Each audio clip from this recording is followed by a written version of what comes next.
Hello, I'm Carrie Hennessey and I'm a soprano from Sacramento, California. And I'm here to sing Mimi with Townsend Opera's La Boheme. The last time I was here, it seemed like quite some time ago, which was for The Merry Widow in 2010, and I'm thrilled to be back.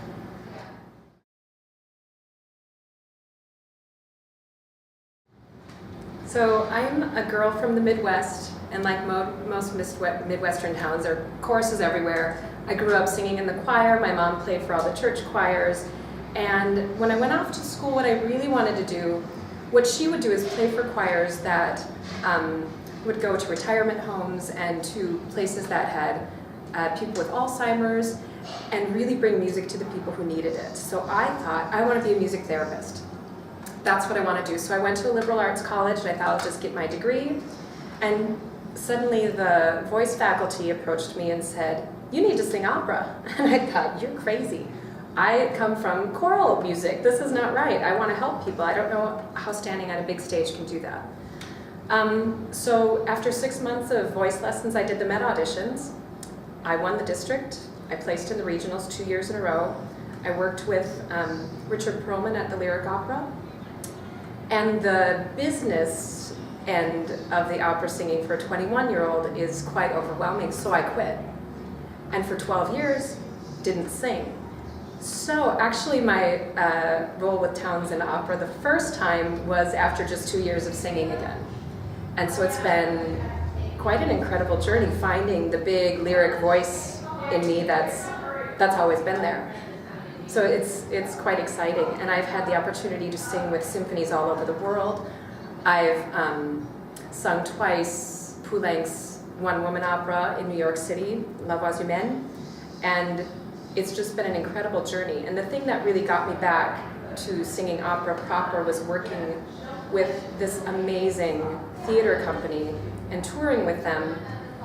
They were then Theatre de la Jeune Lune.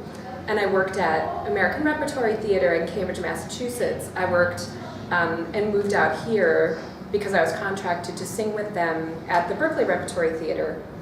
And then I just started calling opera companies and said, "Hey, I'm in town. What do you need? I'm around. What do you want?" Before maybe I was technically ready. But at the same time, I got these opportunities and I worked my tail off to get my technique in shape in order to really be able to do the job. And I'm finding that music therapy still comes into play as the depth of soul in the music that we have an opportunity to interpret really touches people's hearts and brings them to a place where you can't get in everyday life.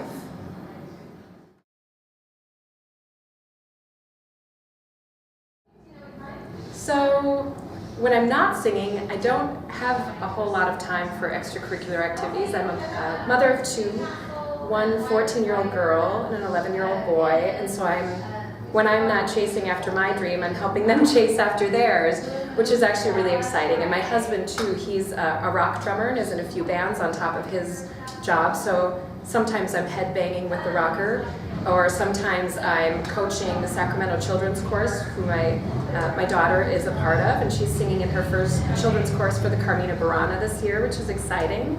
And my son is a little chef. He volunteers with a group called the California Food Literacy Center, which helps underprivileged children learn learn about food. So many kids don't know where milk comes from, what celery, how does that grow, how to read a label. So he actually goes in and is working with kindergartners and first graders and cooking with them and doing food demonstrations, and has one of his recipes at one of the local high-end restaurants in Old Sacramento. So we're all sort of artistic and crazy, and most of our time is really spent supporting each other, which is quite a gem. I've been married 15 years, and our family really helps each other out to chase our dreams, and we're all somehow managing that at the moment.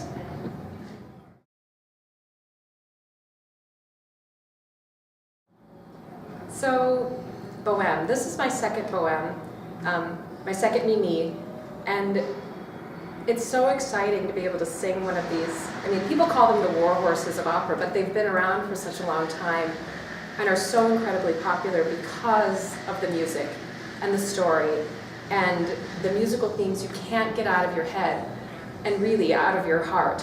the second that you hear Mimi's first aria, that theme recurs throughout, and you hear it in different ways when she's not well, when she's seeking out Rodolfo before she dies.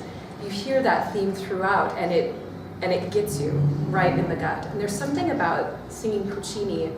He was so specific in everything that he wanted, and coming from the theater world, he really knew how to tell a story. And it's really exciting to be working with Mark on this, knowing that he wants to tell the story. He doesn't just want people parking and barking, as it were. He doesn't want people just standing there singing beautifully. It needs to mean something. And I think this whole cast is coming from that same place, and it's going to be a really exciting combination of things happening on stage. And Ryan Murray, he has been working his boheme and is really doing a great job with his interpretation and really making sure that the singers get what they need from him. And so I think it's going to be a really exciting production. If you've seen it 100 times, if you've never seen it before, come. It's going to be really fun.